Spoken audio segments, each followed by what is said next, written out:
Yeah, once again, I would like to welcome each and every one of us to the Let's Talk About Literature in English, of which it's a literary forum for teachers and students. And our major goal for this is just to have a forum where teachers and sometimes we have students join us and we can deliberate on the WAEC recommended text. So from now on, our focus will be on the 2026 to 2030 syllabus, because the 2020 to 2025 syllabus for WAEC, which is the West African exam body, should I say, has come to leave its purpose because we have the candidates for that particular period. They've written the exam. They had the paper one and paper two and paper three already. So of course, all our attention will be on the new syllabus. And interestingly, we're taking it from what teachers sometimes would consider as a difficult text to unravel, as because some of these texts, some of the poems are quite psychological in nature, and we intend to have conversation around them from time to time. And it's going to be a conversational analysis. It's not that maybe someone is here as a teacher and will do all the talking. We are here to rub minds together. For those that have read the text, you can always get to, should I say, signify whenever you want to leave a comment at any point. So we're going to be dedicating 2 Sundays for this, which is today and next week, so that we can get to look at an inspector calls. So, please let us feel free. And just as it has been rightly said, our focus for today is on the drama, non-African drama text, and inspector calls. So at first, when I saw the text, or should I say the title, then it occurs to me, is there an error from WAEC? Like, oh, then I had to check online. Then I noticed that it's actually an inspector calls. So I was actually expecting to be an inspector's call, possibly with the apostrophe S in front of the inspector. So more or less like maybe the call of an inspector. But this time around, if we take a look at it very well, we've started the analysis actually. So we're just taking a look at the title. Now we're going to look at the historical background to the text, and we will take a look at the plot overview. And if time permits, we'll delve into the thematic discuss. So this is just my own personal opinion to read. I mean, taking the hold of the copy. I still have a copy. My copy is right here with me. So I was expecting to be an inspector's call. So maybe it's going to be a summation of the conversation of the inspector. But if we take a look at it, it is an inspector calls.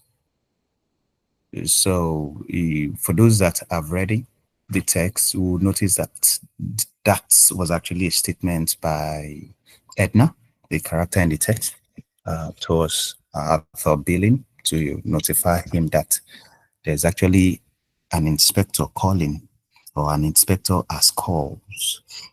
So the calls there is more or less like a verb, like an action word. So, and the inspector will be doing a lot of calling, or should I say calls. Okay, so once again, I'm glad to have everyone on the call. Some persons are actually streaming online, and that makes it interesting. So let me get to share kind of an overview that I have here. So if you don't mind, Precious, maybe you just read to us about the playwright, J.B. Priestley. Okay, sir. So I'll be reading from your slide, from the slide that is being presented. So J.B. Priestley is the author of an Inspector Calls. Let me read. Okay, let me read about him. John Boynton Priestley, born September 13, 1894 in Bradford, England, and died August 14, 1984. Priestley left school at 16 to work in a wool firm and served in WWI. After the war, okay, I think that's World War One. Yeah. After the war, he studied at Trinity College, Cambridge. He became known for his plays, novels, essays, and political activism.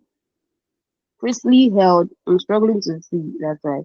Priestley held strong socialist views expressed through his radio broadcasts and political actions, like confounding the Commonwealth Party. His works often critique capitalism, class inequality, and moral responsibility. And from what I also found out, this book was set in the spring of 1912. I hope I'm right. Yes, 1912.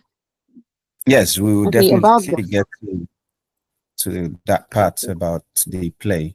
So you can read up. You have it on the slide now, on display.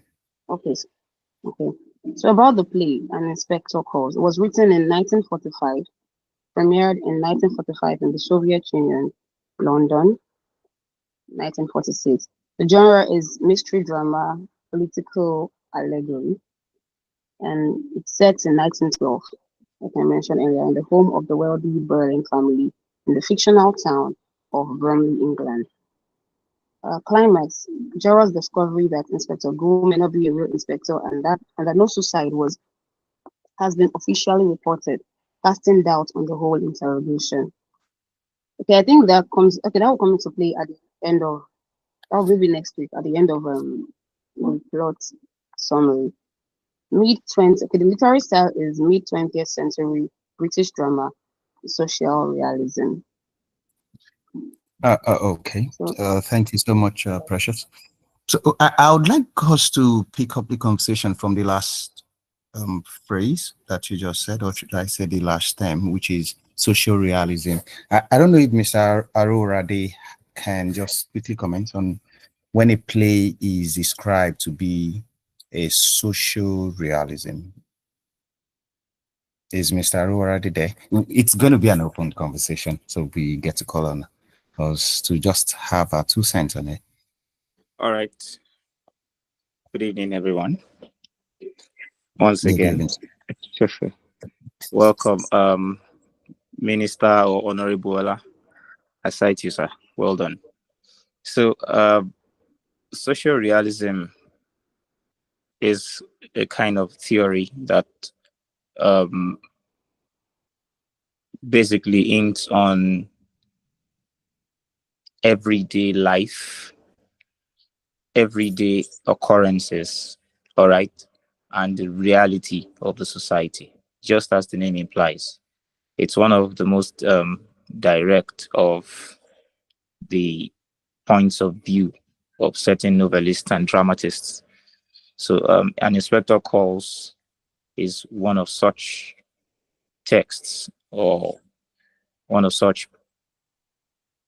Um, I really want to say that it's an ingenious work of art, one of such thriller that gives us a touch of social realism in the sense that across every line and across every dialogue, we are able to see the complexities of the human nature and the behavioral pattern of people from different classes, or people of different um, class range, looking at the upper class, the upper middle class, the working class, and even the lower class. So we're able to see how people behave, how people interact with one another. And perhaps for me, what stands out is the way Inspector Gould was able to um, exhume a soaking didactic from all his investigation. He was able to present to us the need to be responsible for one another, in the society. And and of course, yeah, this is why um, most likely we can call it a social realism novel or social realism text. It's a play anyway. Thank you. Okay, thank you very much, Mr. Orade. So I really love that. So you've been able to explain to us what social realism is. It is a theory in the first place, just as Mr. Orade has rightly stated.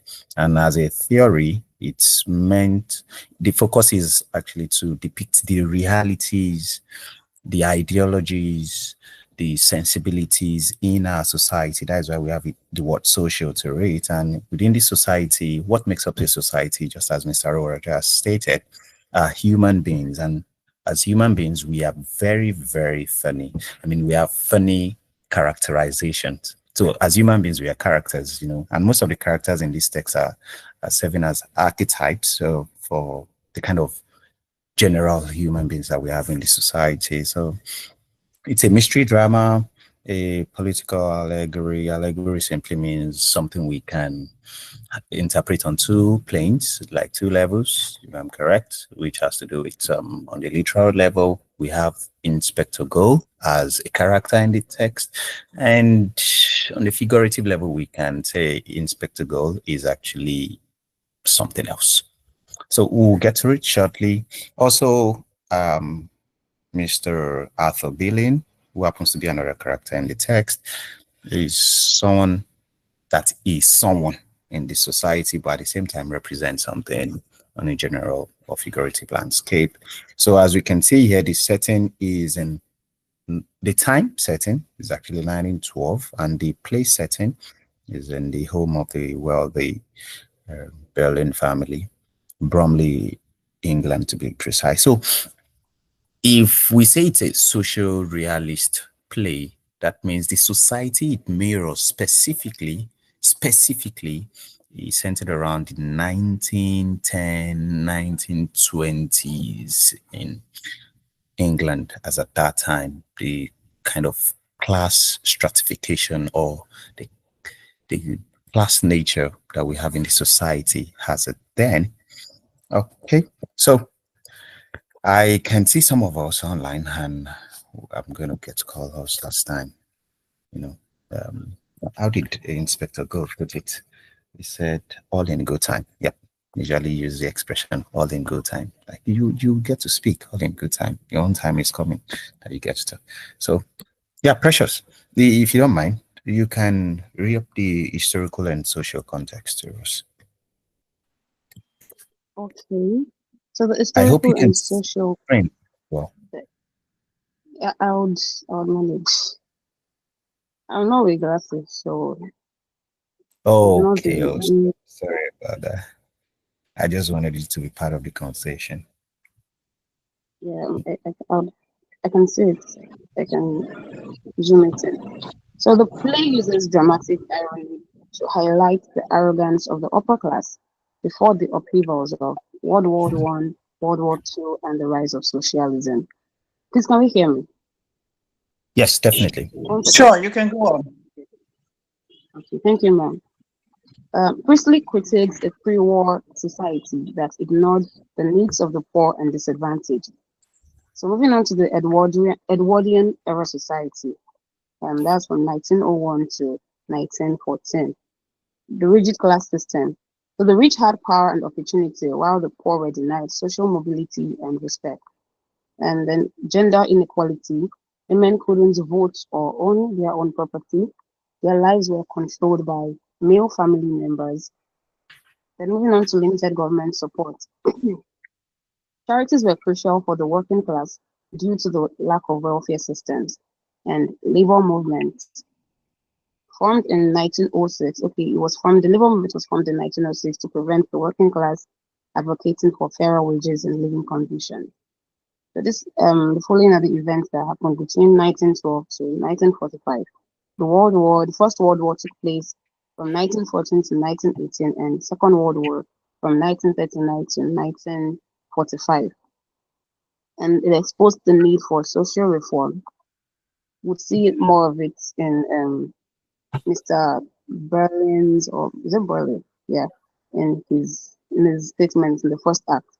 The Labour Party gained political ground. The Beveridge Report in 1942 laid the foundation for the modern welfare state. Then Priestley saw 1945 as a moment for change, a call for social responsibility and equality, which I believe were part of the reasons why this book was written.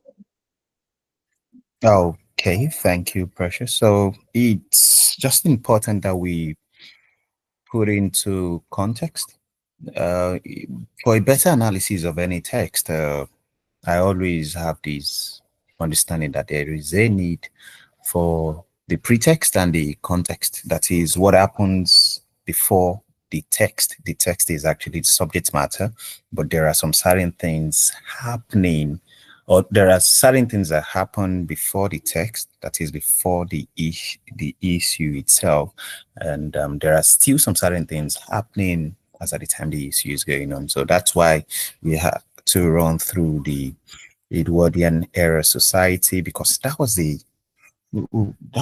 king, the monarch that we had as at then, King Edward. And as at that time, there was a growing political awareness in terms of the society. So it led to a rise in the trade union, particularly the labor movement, and there was a demand for better working condition. So the labor movement that was actually formed in 1906 is being represented, or should I say metaphorically represented, in the character of what's her name now? Eva Smith, who happens to be the bone of contention in this play. So Eva Smith is a character, and in fact, an integral character. We never met Eva Smith. She's not physically represented in the text because, according to Inspector Go, that's why she came into the. That's why he came into the picture to investigate what led to the death of Eva Smith. Eva Smith actually committed suicide, and so he's trying to find out what led to that. So we quickly take a look at the plot overview, and instead of just reading like from the screen, uh, I don't know, Miss Adedoyin Ayanleye, you on the call? I believe you've read the text, right? And I think I have to mention Mrs. Adedoyin Ayanleye is doing a very great job. She has a YouTube channel of CTN, which it's dedicated to recreating of some of these plays, some of the poetries in visual dramatization format for the learners. And she does not really go how to employ outsiders to do the dramatization. She actually makes use of her students for the plays. So you can check out her YouTube channel. She's doing a great job. I think they just released some productions of Marriage of an Asewa, which happens to be part of a um, recommended text. So CTN is changing the narrative. That's the full meaning of CTN, actually. So Mrs. Adedoyin, are you there? Okay, she's still muted. I really don't want it Okay, to. I'm here. Okay, Good so evening, everyone. yes. Yeah, good evening, Mrs. Adedoyin. Nice to have you around. I believe you've read the text, right?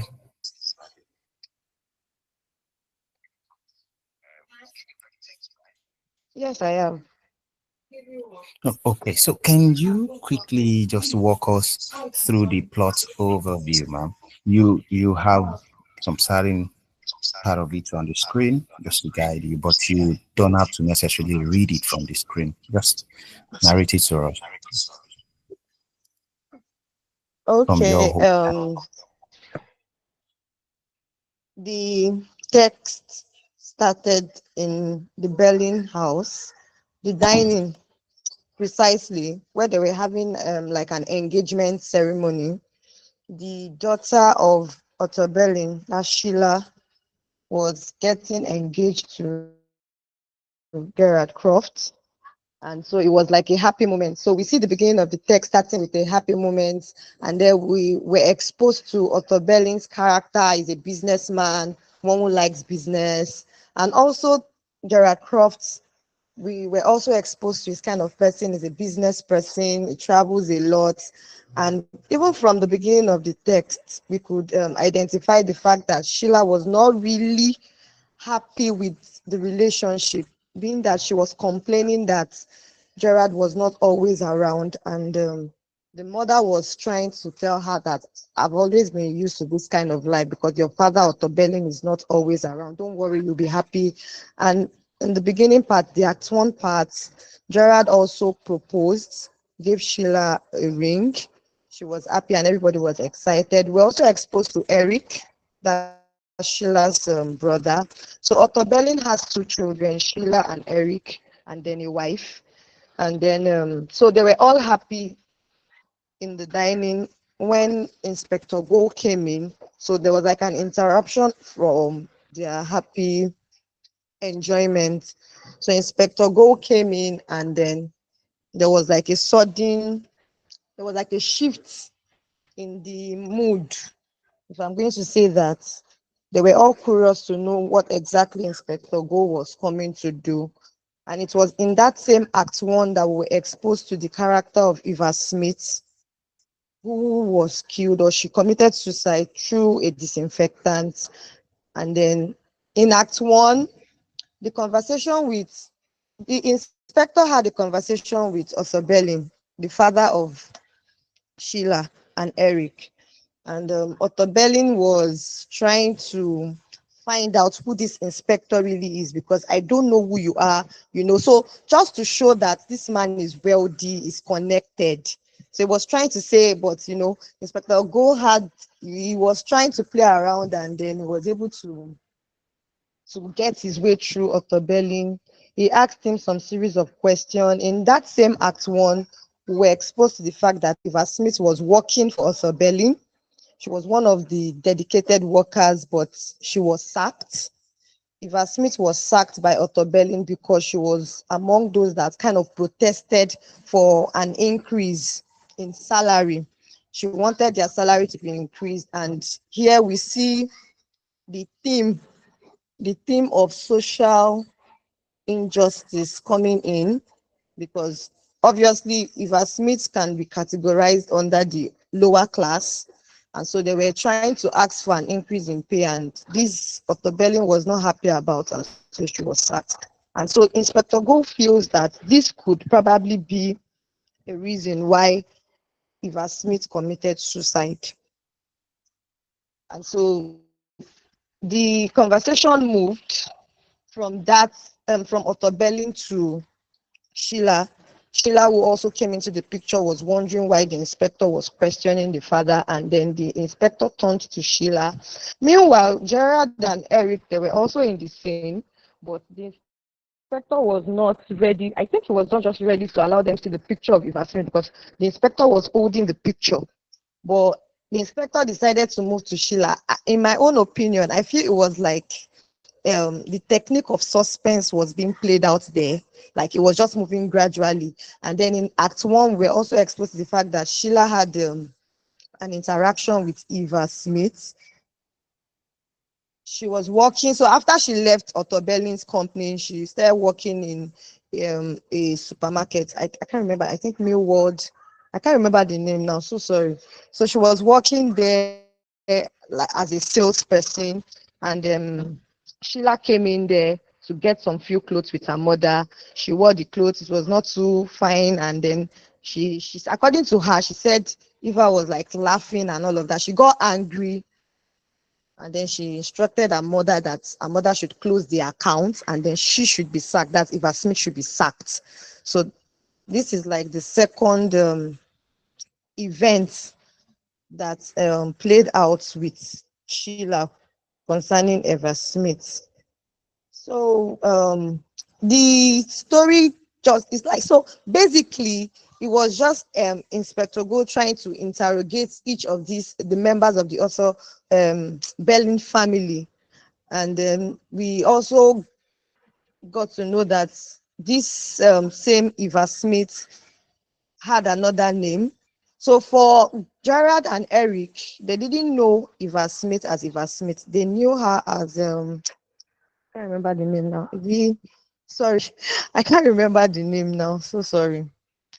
So Um, what's the name? Daisy Renton. Daisy writing. Okay, so the two of them had one time or the other dated this lady, and the height of it, like I said, the suspense was playing. So after Gerard, it was Eric. So for Gerard, he had like a one night stand with her. Had so all the while he was always traveling according to Sheila. So you were actually sleeping or dating this particular lady and all of that. And then we moved to Eric who impregnated her. So that was like this. So in my own opinion, that's like the height of it. Impregnated her, and then so basically I feel the storyline moves from one character to another, and just like Mr. Ola said, the central character is Eva Smith. So it's like everybody opening a chapter. Otto Berlin has a chapter with Eva Smith, Sheila has a chapter with Eva Smith, and all of that. So basically that's I've not really finished the text, so I think that is all I can say for now in my own the little research and the ones that I have read.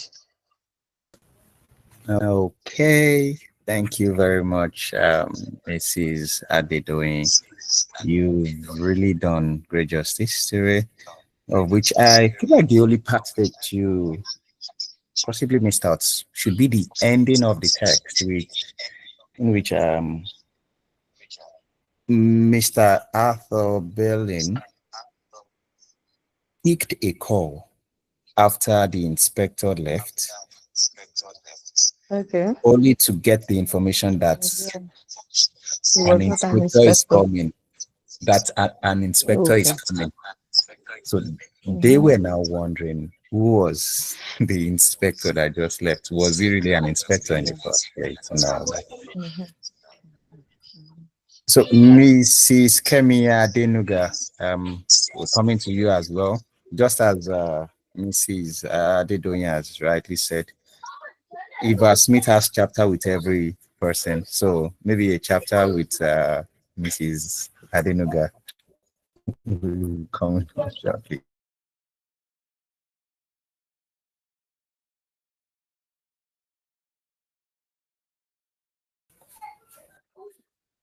Okay, so that's the plot overview. I Good believe for evening. those that have not even read the text, they Good should have evening. an idea about the text now. Yeah, good evening, Madam Adenuga. Good evening, everyone. Yeah, you have a comment to make, right? You mentioned my name. I just heard that they know Kenyan. That she Yes, I mentioned. said we are still going to call on you. We're going to beckon on Oh, you okay. very soon. Oh, okay. I Okay. believe you've read the Okay. No text, problem. right? Yes, I have. I read the text Okay. about roughly a month ago or thereabout. Okay. So, was there anything you consider that Mrs. Adedoyin left out during the plot overview? No, she captured almost everything. Probably she didn't capture the resolution aspect. She captured Mm, almost basically everything. She did a good Okay. job. Okay. What do you consider as the resolution? And the twist at the end, the twist Okay. at the end, the what really stood out for me in the text was Mrs. Billings aspect. I hope I got the name correctly because the suspense in the play was so high. In fact, I could recall that as I was reading, I could not even drop the text until I finished it because even the suspense for me was quite high. The aspect where in fact, as all the characters, their part in the death of the lady kept unfolding, I was thinking if that woman was going to be part of it. And alas, towards the end, the inspector mentioned her name as part of the person that contributed to the death of Reverend Smith. That's Mrs. Billings, and that was the one that really stood out for me. And the resolution, if I cannot even remember, basically, I read it about a month or a month and a half. I could remember that it was towards the end that the part of Mrs. Billings' aspect was mentioned, where she refused the lady some grant to help her after she was pregnant for the son. Oh, okay. So I guess that was really the plot twist for me. If you had been following the story as each of the character was being unfolded and their part in the death of the lady, the aspect of Mrs. Billings, you wouldn't think that because at the beginning of the story, she was not part of the entire process. She was not in the room. She left at some point and came back. So the fact that that woman had a role to play in the death of the lady was a brilliant one by the playwright, and that was the one that stood out for me. Quite interesting story. Thank you, sir. Oh, okay. Thank you, Mrs. Adeniga. Thanks so much. So, I'm just going to read the last part to the play, of which I'm reading from the text now.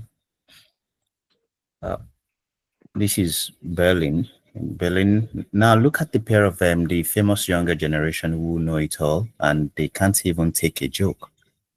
The telephone rings sharply. So, this is like a drama prompt. Gosh. There is a moment of complete silence. Balin goes to answer it. Yes, Mr. Balin speaking. What? But obviously the other person has rung off. He puts the telephone down slowly and looks in a panic-stricken fashion at the others. That was the police.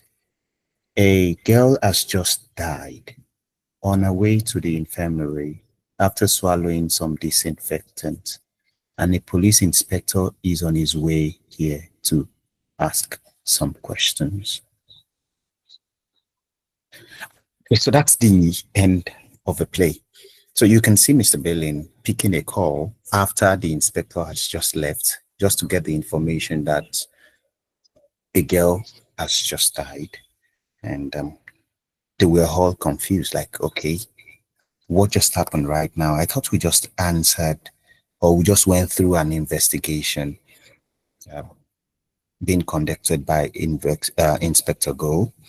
So that's like the whole suspense coming to a resolution, of which there's another suspense building up to it.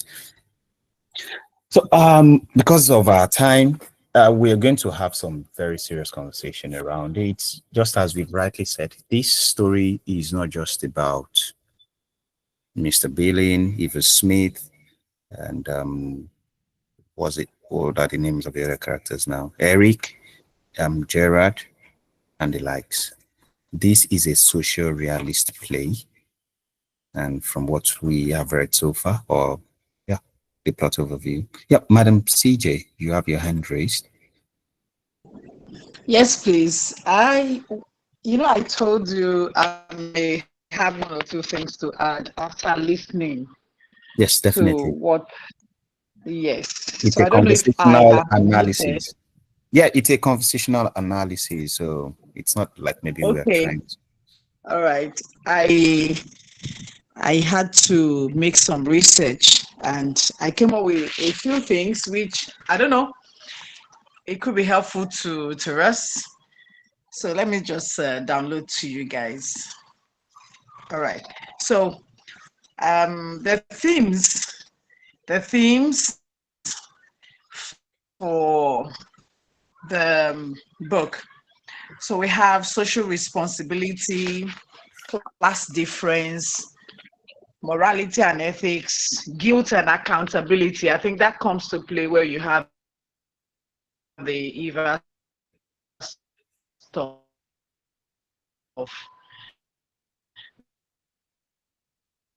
where she was killed and stuff.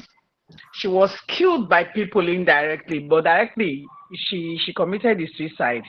But from the conversations in the story, we will discover that her death was, pushed by people.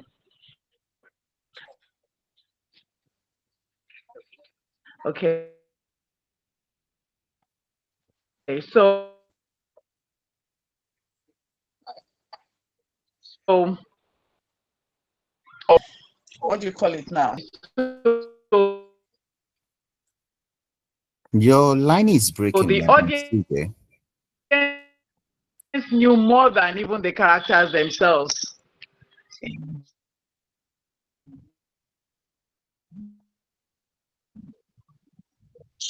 Okay, can you hear me now? Yes, we can hear you clearly now. Can you hear me? Yes, definitely, ma'am.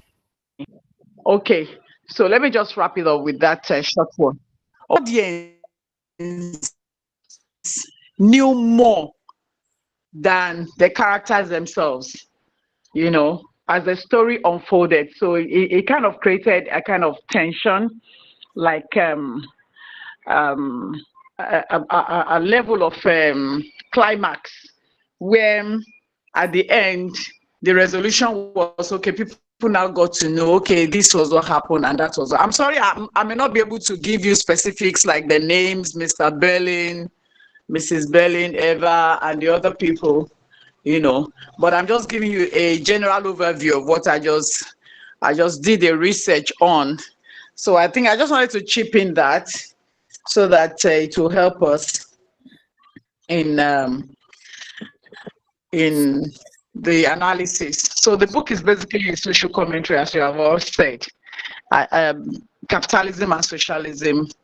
Why the rich would always want to trample the poor and would not want them to raise their heads, and it played out with the life of Eva. So thank you for giving me the opportunity to say one or two things. Yeah, definitely. You're always welcome, Madam CJ, and you've been able to even provide us insight into the thematic analysis. Thank you. Precious, do you have something to say? Yes, sir. It was on the thing that Madam CJ mentioned. I think she said guilt and accountability. I just wanted to um, say what I also noticed in that aspect. Go ahead, Oh, please. okay. Although I can barely hear you, I'll need you to speak up a bit. Sir. Okay, so when she mentioned guilt and accountability as regards Eva Smith's death, and I realized among the characters, the children, I think that's author, or is that author? The children of the Mr. and Mrs. Berlin, that's Shayla and I don't remember her Eric, brother's name now. I think Eric, Eric, yes, Shayla and Eric. It seemed like they had more they're ready to they own up to their wrong. And like the inspector said in one of I can't quote word for word what he said when they made that statement. He mentioned how young people are more are usually more ready and adaptable to change than adults. So they were ready to own up to their wrongdoing. And as it turned, the parents weren't ready to own up to what they did wrong. They didn't see anything wrong with what they did. The father was adamant and believed that even though he cost Ever Smith a job, he wasn't wrong and it wasn't his fault. And as it turns out, the twist at the end of the book, at the end of the story, Ever Smith wasn't one person. There wasn't a particular person that all of this happened to. So it was like the inspector just narrated experiences of different leaders, so to say, to just make them feel responsible. And all his efforts although was not totally fruitless because the children were able to admit their wrongs, owned up to their wrongs. The parents still didn't see anything wrong with what they did. So, in the place of guilt and accountability, that the guilt and accountability part, I think it was just the children that played out that aspect, and the parents didn't feel guilty or accountable or responsible morally for the death of the vessel. Okay, That's thank you. Thank you, Precious. Because the conversation next week would be purely based on the themes in the text. We're going to look at the thematic analysis to it because I know most of us would want to react, in all honesty. But before we end the call this evening, I want us to look at the title again. from a deeper level, of which an inspector calls. So, who is the inspector? The inspector happens to be a mysterious person, of which personally I consider him to be like a moral compass, a social advocate, and a voice of conscience. So, that's like on the different level, whereby in reality, we can say the inspector is more or less like the figment of their imagination, should I say, when our conscience get to question us about some certain actions, some certain decisions that we've made, and we feel like, okay, personally, since it does not hurt me, then I'm fine. I don't care about any other person. Then the cause is actually a call to realization or a call to reality, an awakening of consciousness. So if we look at the inspector, he was serving more as a facilitator or an investigator of social reality by probing into the systemic disorder inherent in the consciousness and sensibility of the society based on economic difference. I don't know if we get what I just said now. So what the play is actually trying to portray to us is that in that society, the Edwardian era, of which it is a microcosm of our society now, whereby there is a systemic disorder and there is an inspector calls every now and then, of which every we have an Eric in every society, we have an Arthur Berlin in every society, we have uh, should I say the Mrs. Berlin in every society, we have Eva Smith representing the lower class. And if I may ask at this point, do we consider Eva Smith to be a victim of circumstance, or should I say societal injustice? Starting with you, Mrs. Adenuga, you have your hand raised. Okay, thank you, my brother. Good evening once again. I just want to, before I answer your question, I want to just chip in two things. First, you said you were going to do the semantic preoccupation analysis, but I just want to talk about the character of Sheila. If you look at the character of Sheila, you see that our own attitude or our own disposition to how the inspector kept exposing everything that all the other characters contributed to the death of Eva Smith is quite different. Our own disposition to it is quite different. She was even willing to fight her parents, the brother, the fiance, and everybody just to hold justice. So I believe there's a reason why JB used our character specifically to bridge the gap between the upper class. She's part of upper class, but now you could see that she was touched immediately. Immediately, the inspector started talking about her role. It seems she was the only one, particularly that was really down. I'm looking for the right adjective to use. That she was really shaken up by the death of that young lady, and she kept blaming everybody for the role they played, and she wanted to see it all through. Even when her fiancé was accused, she refused to leave and said everything must, all the exposition of what the characters did must be said in her presence, and she was attacking the parents, attacking everybody. I believe there's a reason why JB actually did that, probably to let us know that not everyone of the upper class is actually of that class, That, social class bias. That probably out of all these people, we have maybe a few of them that still stand for social justice, that still stand for the low in the society, and still trying to see that there is some sort of equity. Then, secondly, we should look at the inspector, just like you said, because the plot twist I was trying to remember earlier, aside from Mrs. Bean part, was the fact that another inspector called. I could recall while I was reading that Mr. Berlin tried to call one police officer also to investigate if that particular inspector works in the police station, and they told him that there is nobody at Inspector Goal or something. So there's another inspector called. There's a need for critical analysis of that particular inspector, who he stands for. You mentioned earlier now that he is a moral figure. Of course, the text is allegorical.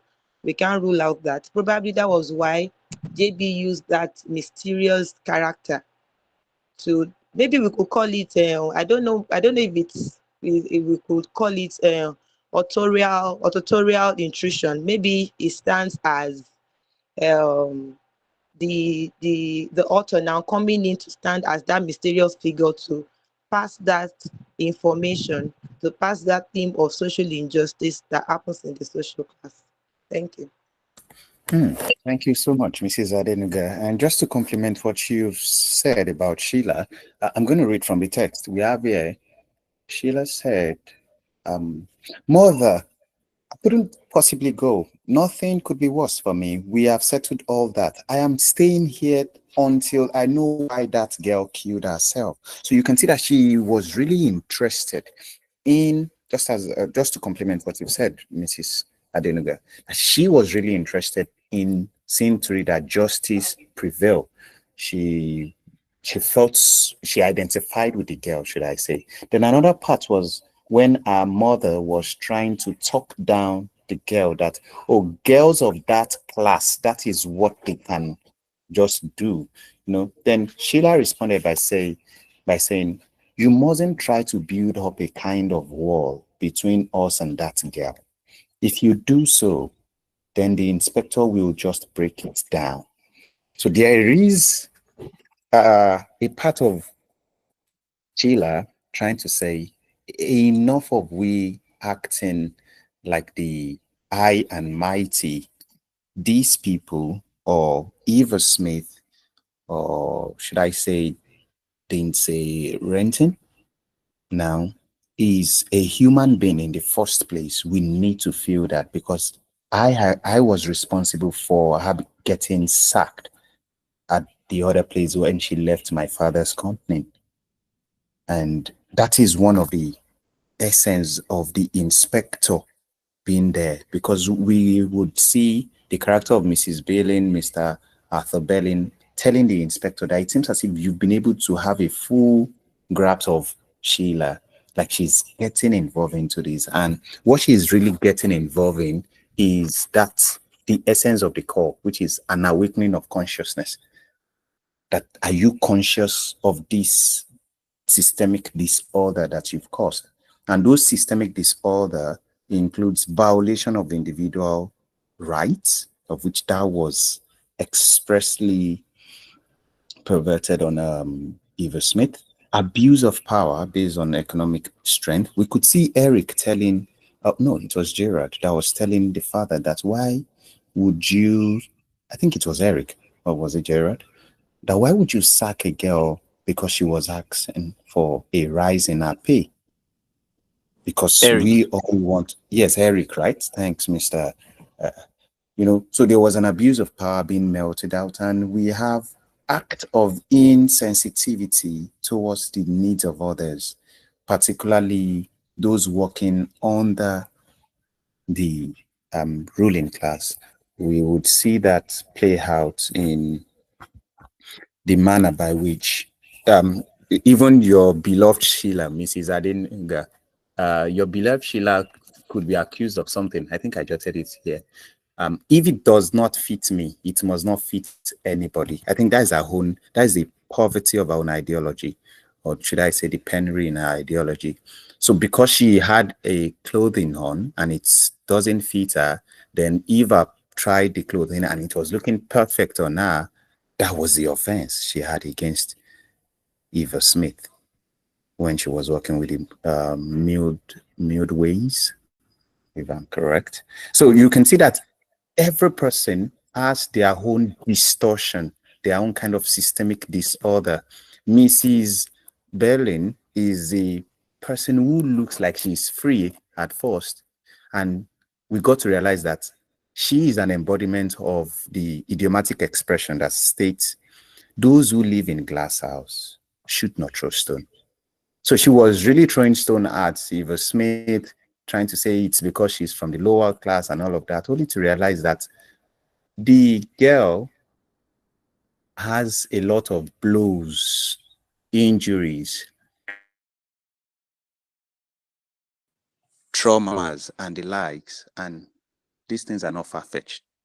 They were injuries, traumas thrown from our own family. She was abusing the girl. Why would she be pregnant? The man who impregnated her must be irresponsible, this and that. That they should pick up the man, not knowing that it was Eric. So these are my own personal opinion. I would like to take one or two interactions as well before we get wrapped up. Then next week we'll take a look at the theme discuss. Mr. Arorade, Mrs. Adedoyin, do you have we have Mr. Badijo Lumide on the call. So please you can kindly have your hand raised if you have any comments. Mrs. Akintola Busayo.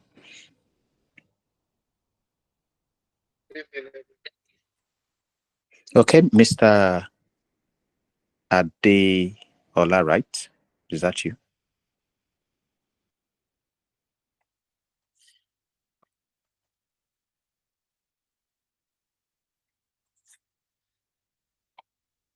Can you hear me, please?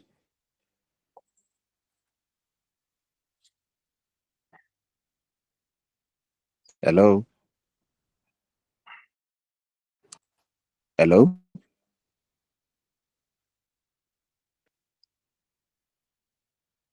Hello?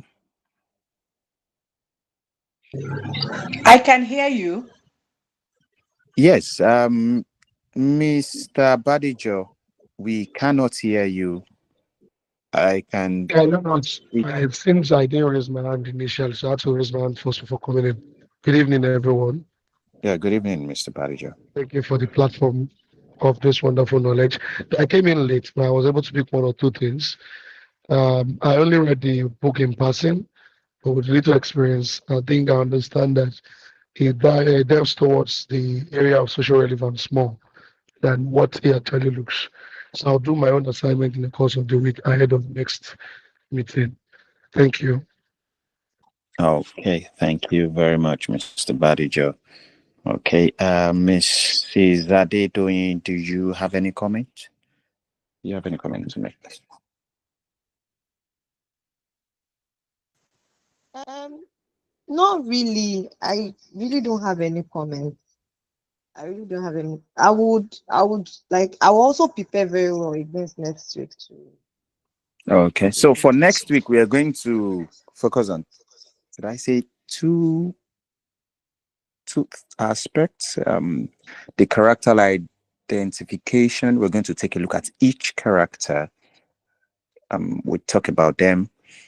Who is Eric? We get to identify that he's a liar, he's a thief, he's a drunk, he's irresponsible, things like that. So we're going to have character deconstruction, and we'll focus on the theme. Then we'll relate it to our present day reality, so that by the time these children are interacting with it, because one thing I've come to realize is that literature goes beyond, okay, we're just reading this literary text just to pass WAEC and all of that. After they've passed WAEC, life is going to test them as well. And part of what they've come to study in the classroom has to play with their ideology, with their sensibility, with their consciousness, in terms of they should be able to remember. When I read Inspector's Call, I was able to learn some certain things about how to treat others. That when you tell someone statements as simple as "you are good for nothing," you are in an entity, you can never amount to any good.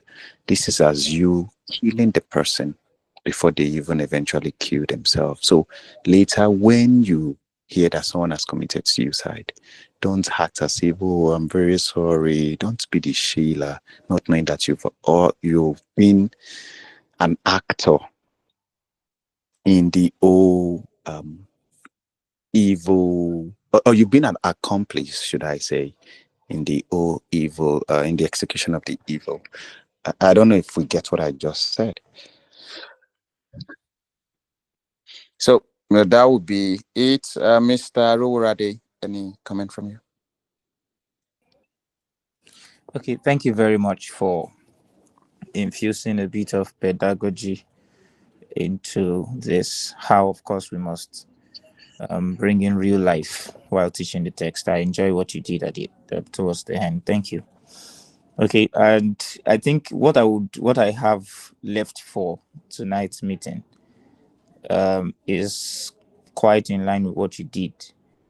I threw a particular conversation or dialogue open to the class, and I asked my students to try to crack the meaning of what Mr. Berlin had said. If you remember, the Inspector Gould had said, if you remember in Act 1, towards the end of Act 1, Mr. Berlin mentioned that, should I say, boldly declared that he had sacked Eva Smith, and that they were asking for higher wages.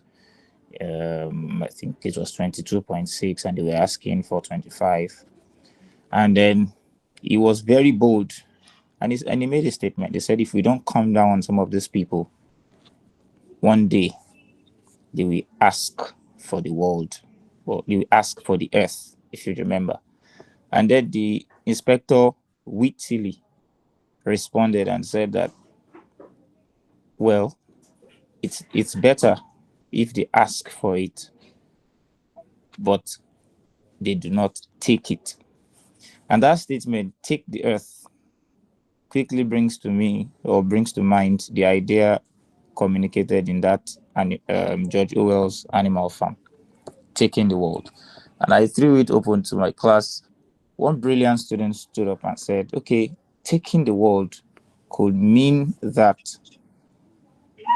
if you allow people, they would steal from you what rightly belongs to you. So according to Mr. Berlin, we need to stop them. But here is Inspector Gould saying that you cannot stop people from asking for what belongs to them, but you might not be able to do anything when they decide to take it by force. So if, for instance, an insurrection is raised, or something like a serious riot, like the World War itself, which against which this novel, this drama, or this play is written, you might not be able to control it at that time, and you would have to live with the innovation that comes with it. So my student explained that, well, speaking up should not be a problem of anybody, except you are dealing with a capitalist system where the rights, the social privileges and social rights of people are trampled upon. And that's why it's a very serious matter. Just like Madam CJ had said, we need to really, really expound the matter of social injustice and let our students know their place in society, and know that they can speak up in the face of tyranny and not be, submerged, especially now that tomorrow is Children's Day. And the theme is it's about that children are our future and they are our responsibility. Well, it's more interesting for me than that. There are a lot of things to draw from this text, and I believe that next session the next meeting will be very interesting also. Thank you very much for the opportunity. Wow. Thank you so much, Mr. Aruwarade. I believe next week, majority of us will be on fire, because those that have started reading the text and felt like, oh, it's kind of boring, I believe they will want to finish the text now. And those that have forgotten would want to, just take a look at it again. So the part you were making reference to happens to be when I'm reading now. Rubbish. If you don't come down sharply on some of these people, they'll soon be asking for the earth. Then the inspector replied, they might, but after all, it is better to ask for the earth than to take it. Personally, as I'm reading it again, this is my own call for assignment this week. I have to think deeply about this statement, because immediately you made that statement, what Mr. Billing did was to say, what did you say your name was, Inspector? So he asked a very, very psychological. Exactly. I'm sure there's got to be something more psychological about that statement. Yeah, yeah, because how is it not better to ask for the earth than to take it? To ask, to take. Well, thank you so much. Big shout out to everyone. Precious, over to you. Precious, are you there? Oh, yes, I'm here. I'm here. Well, good evening once again, everyone. And thank you very much for making time, sparing our time to be available for today's conversation. This is the first lap of the literary review for an inspector call, and we'll be completing it next week Sunday, and we'll also be having subsequent literary reviews on literary text and probably poems. Thank you very much for making yourself available. We really appreciate your time. We do not take it for granted. So we hope that you have a very beautiful week ahead and a productive one. So good evening, everyone. Have a good night. You can leave the call now. Thank you. Yeah, thank Good you. night, And we can everyone. get catch up with the recap of it on the YouTube channel. So thanks.